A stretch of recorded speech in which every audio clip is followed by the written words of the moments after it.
Terima kasih kepada sahabat-sahabat media yang hadir pada malam hari ini.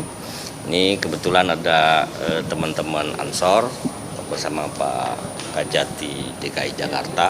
Ini saya kenalkan dulu, ini ada mewakili Ketua PW Ansor Banten, Ketua PW Ansor Riau, Ketua Ansor Sulawesi Tenggara, kemudian untuk Aceh dan Jawa Timur. Baik sahabat-sahabat, pertemuan malam hari ini tentunya ini mengklarifikasi semuanya terkait dengan isu yang berkembang hari ini, viral segala macam, dan ini harus diluruskan seperti apa kondisi yang terjadi. Jadi saya harus sampaikan bahwa kedatangan Pak Kajati kemarin di Rumah Sakit Mayapada untuk menjenguk Ananda David. Ini semata-mata ada dua hal. Pertama, satu dari sisi kemanusiaan yang dilakukan oleh Pak Kajati. Yang kedua adalah untuk memastikan bahwa proses hukum ini tetap berjalan sesuai dengan hukum yang berlaku ya. Karena memang Ananda David ini korban penganiayaan berat. Nah, sehingga ini perlu dinaturalisir. Yang kedua adalah hal-hal yang disampaikan Pak Kajati dalam pertemuan yang tidak terencana pada saat itu, ini semata-mata untuk kita menyampaikan kepada Pak Kajati bahwa hukum ini harus berlaku tegak dan pelaku itu harus diberikan hukuman setimpal, sehingga ini yang terjadi. Saya pikir itu sahabat-sahabat.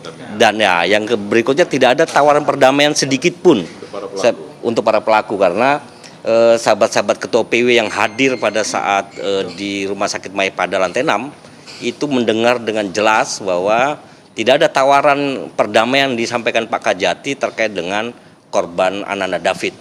Saya pikir itu sahabat-sahabat. Mungkin Pak Kajati dan ada sahabat-sahabat yang lain menambahkan, silakan. Kajati. Ya, terima kasih Pak Ketua.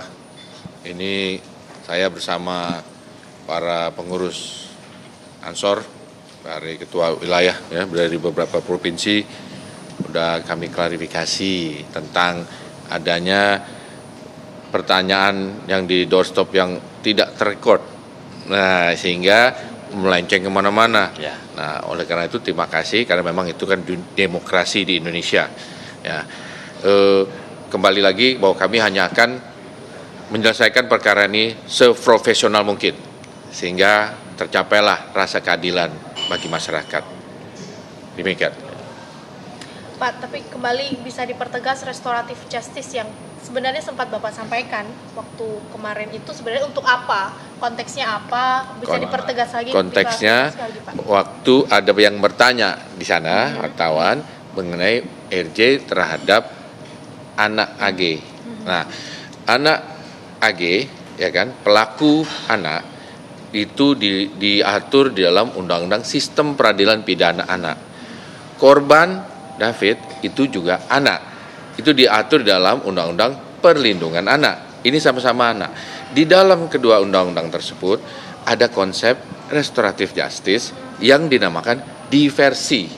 Nah, mengingat wartawan ada yang menanyakan tentang RJ, yang memang belum mungkin jarang yang mendengar kata diversi, maka saya gambarkan, saya jelaskan perlu ada forum tawar-menawar dan perdamaian.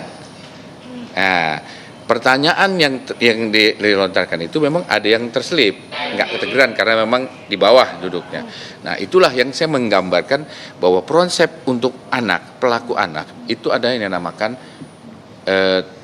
konsep perdamaian, sehingga perdamaian itu pun harus dilihat juga, harus ada kesepakatan antara pelaku, korban, dan atau keluarganya.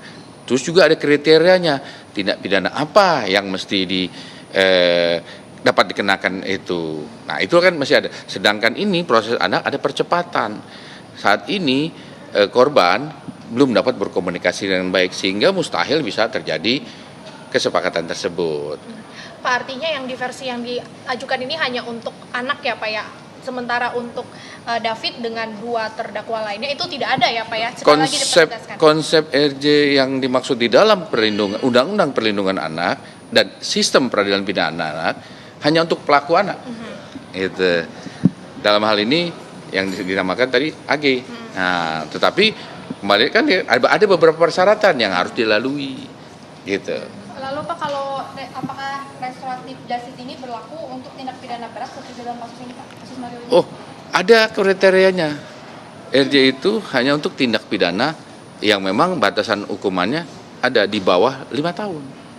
Untuk yang dewasa, ya kan, apalagi tindak pidana berat ini di atas itu nggak bisa, harus ada, itu merupakan harus tindak pidana ringan. Dia konversi ini Pak, kenapa menggandeng GBI Ansor Pak? Pihak dari Ansor. Dalam konversi kali ini mengapa menggandeng pihak dari GBI Ansor Pak? Oh, karena beliau-beliau ini saksi hadir Ya, waktu saya ada di sana. Ya. Jadi sama-sama membesuk. Jadi mereka tahu apa yang saya bicarakan dengan keluarga. Betul nggak, Pak? Jadi sebetulnya begini Mbak, kehadiran yang tak disangka itu ya, karena kami dari Bangka Belitung, ada Silatnas, kami datang dan kebetulan Pak Kajati datang. Ini nggak terduga karena kami datang berombongan, nggak tahu juga karena kan pasti berkoordinasi dengan pihak keluarga kalau Pak Kajati ya. Kami datang lebih dulu saya pikir, ya biasa, kemudian itu rombongan Pak Kajati datang. Nah memang karena kebetulan Pak Kajati datang, karena ini forum kemanusiaan juga dan silaturahim kita dengan Bang Jo dan karena anaknya, anak David, ya kita diskusi karena ada penegak hukum. Kita diskusi panjang segala macam. Ini bagian dari kita ingin tahu apa sikap penegak hukum. Nah sehingga dengan kondisi hari ini yang viral ini, tentu kami juga bertanggung jawab. Karena kami semua menjadi saksi dalam ruangan itu bahwa tidak ada proses penawaran yang dilakukan Pak Kajati, khususnya kepada Bang Jo. Jadi umpamanya nih, Pak Jo ini ada tawaran begini nih, ada RJ nih. Nggak ada, itu tidak dibahas sama sekali saya pikir. Nah sehingga ini yang membuat kami semua surprise, kaget. Ini sampai segini karena kami juga nggak tahu Pak Kajati kompres ya, karena lebih dulu Pak Kajati ya. Sehingga ketika kami turun, kami juga kaget ada pertanyaan itu. Juga ada pertanyaan tentang RJ. Nah kalau bagi kami ketika ditanya tentang RJ, ya sebagai manusia ya kita memaafkan. Tapi hukum tetap harus jalan kan. Karena memaafkan itu penting bagi umat yang beragama. Nah ini juga yang kami lakukan, sehingga kami merasa berkepentingan juga untuk menyampaikan hal ini. Nah kemudian tuh ya saya juga minta secara khusus kepada sahabat-sahabat Banser se-Indonesia yang juga simpatisan David dan publik juga. Dan publik bahwa kondisi sesungguhnya begini. Karena tidak ada penawaran seperti itu. Tapi penjelasan soal yang diversi tadi antara anak dengan anak itu di dalam ruangan di lantai 6 juga tidak ada ya? Nggak ada. Tidak ada. Tidak ada RJ, tidak ada diversi ya? Nggak ada. Tidak ada itu, jadi ya makanya ini kami kan saksi ya. Karena kami ada di situ, kami ada 20 PW pada saat itu yang hadir menjenguk anak David. Disertai ada Bang Jo segala macam, ya tidak ada statement itu, tawaran itu tidak ada. Nah, saya pikir ini pertemuan ini juga mengklarifikasi semuanya, saya pikir itu. Pak Kajati sedikit Pak soal update kasus juga.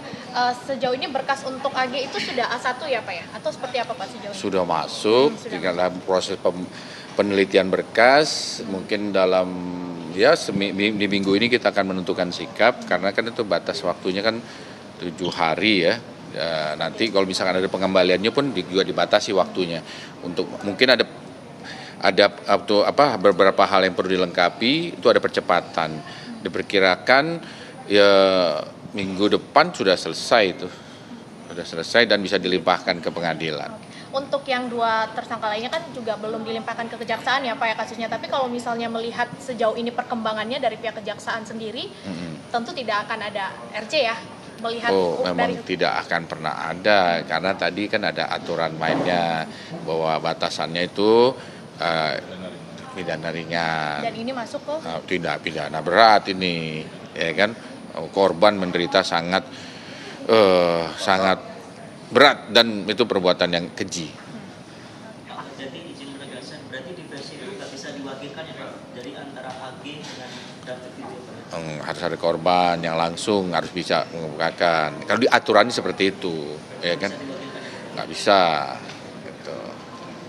Terus nanti proses pelimpahan yang dari berkas AG ini ketika memang sudah P21, apakah nanti akan ditahan juga atau seperti apa sistemnya? Dan untuk persidangan nanti apakah digabungkan dengan 2 terdakwa? Oh enggak, nanti nanti ketinggalan kalau digabung dengan perkara lain. Bebas nanti, jangan ketinggalan. Ya harusnya lebih cepat, lebih dahulu. Karena anak, di situ ada sistem peradilan pidana anak yang prosesnya sangat khusus.